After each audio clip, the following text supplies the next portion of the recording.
welcome back to TMX Brick Notes. My name is Martin. Thank you very much for stopping by today. I have a whole bunch of stuff that I want to talk about, including annotations, stickers, videos that I watched this week.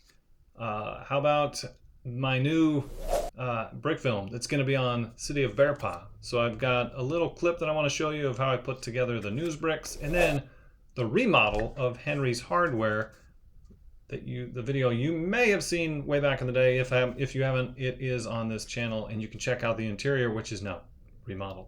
Let's get into it. So I wanted to talk quickly about annotations because for my recent videos, I went through and I did annotations.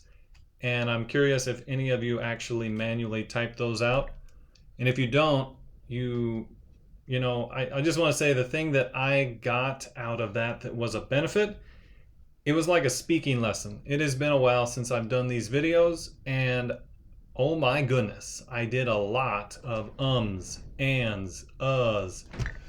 It was like a wake-up call. It was like, okay, I need more practice. I need to compose myself and speak better. Maybe you didn't notice.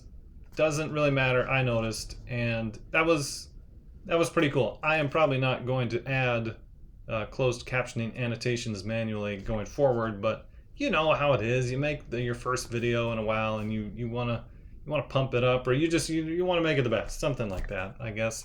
Hey, also want to talk about stickers.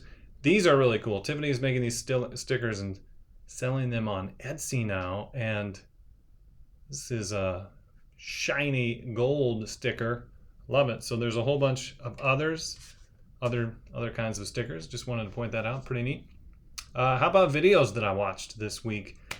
Some that are new to me. I hadn't seen these channels before. It was really fun to get back into YouTube and watch some stuff. So I wanted to shout out Looney Bricks, Big City, and the challenge of switching from the old road plates to mills.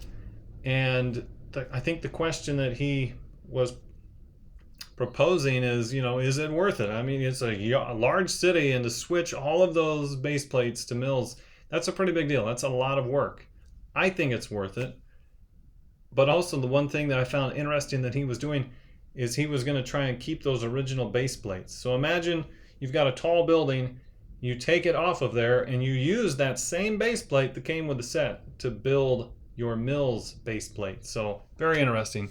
AleksBricks, building a city on shelves, has a Lego ideas set out there called the Cone, if you want to check that out. I didn't watch all 30 minutes of the video, very long video, but I kind of skipped through and saw some cool stuff, so nice job out there. Brick Sculpt, handcrafted table, power lines. I remember when I was a kid I did power lines. They did not look as nice as Brick Sculpt.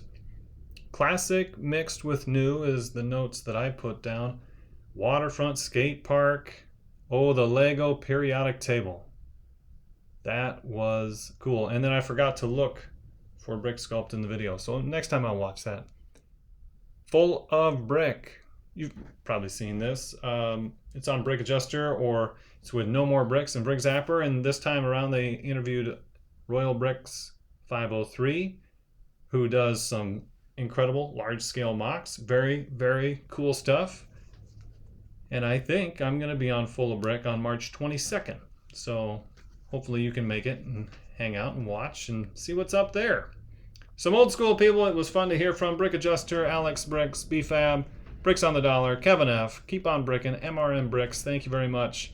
Hope you have more comments, and I hope to stay connected and to continue to communicate. That's a lot of fun. All right, let's go take a look at this news clip right now. All right, this is super cool. I'm building the news intro out of dark turquoise bricks, and I just used my last 1x2 plate. So I'm holding them together with plates on the bottom. And then these are 1x bricks. I use 2x bricks to do the larger letters. But yeah, I mean, that's about it. So it's coming together, and I'm about to finish this off. Okay, I wanted to show you this picture first. This is maybe the most recent picture of my city. And in the middle right there, the brown front building, that is Henry's Hardware, where it sits. It's right in between a post office and a restaurant. I found some other pictures putting the sticker together that Tiffany made, and this is the font that I really liked best. That was me comparing fonts there and testing things out. Here is a photo of the original Henry's Hardware interior before it was called Henry's Hardware and it was just a hardware store. The thing that I did in the beginning was just have shelves. I did not have a place for the tools to actually be connected, so they were slipping and sliding all over the place. This is just hilarious, seeing all the tools on the floor. I mean, this is what it was looking like. I put this in storage, you know, it gets moved, it gets shaken around, all those tools just scattered. What I also changed, because I took the shelves out, what I also changed was the middle section. I essentially added an extra row in the middle instead of having this huge it's a huge seller counter. Work progress to figure this out. I enjoyed it. It was really fun. How big is that new sales counter going to be? How many tools am I actually going to include in the store? How many of them are really going to be clipped and connected? I love this new piece. It was not around that I know of 10 years ago. The 1x brick with adjacent studs on the side. Then I was just showing some photos where you can see the plates underneath the sales counter and how I connected it. I also made a choice to have the jumpers that could hold a minifigure both in front and behind the counter. I'm really happy with how the counter looks from the customer's perspective and how it kind of indents underneath. That did actually make it a challenge. That corner piece is only connected by one stud, so in the brick film, yeah, I touched it, it moved. I'm really happy with how this came out. I just love how all these tools have their own spot and they're connected to the wall, they're displayed. I love it. Another thing you can see here is how I actually added more breakaway walls.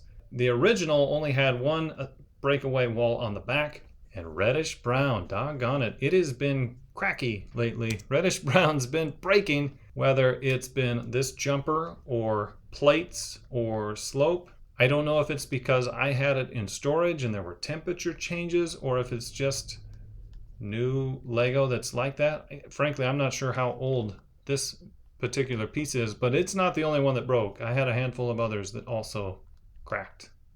So definitely tell me what you think, even if it's something that I could have done differently. I don't care, just let me know what you think. All right, that's it for today. Thank you very much for stopping by. I hope you have a great week and I will catch up with you next time. See ya.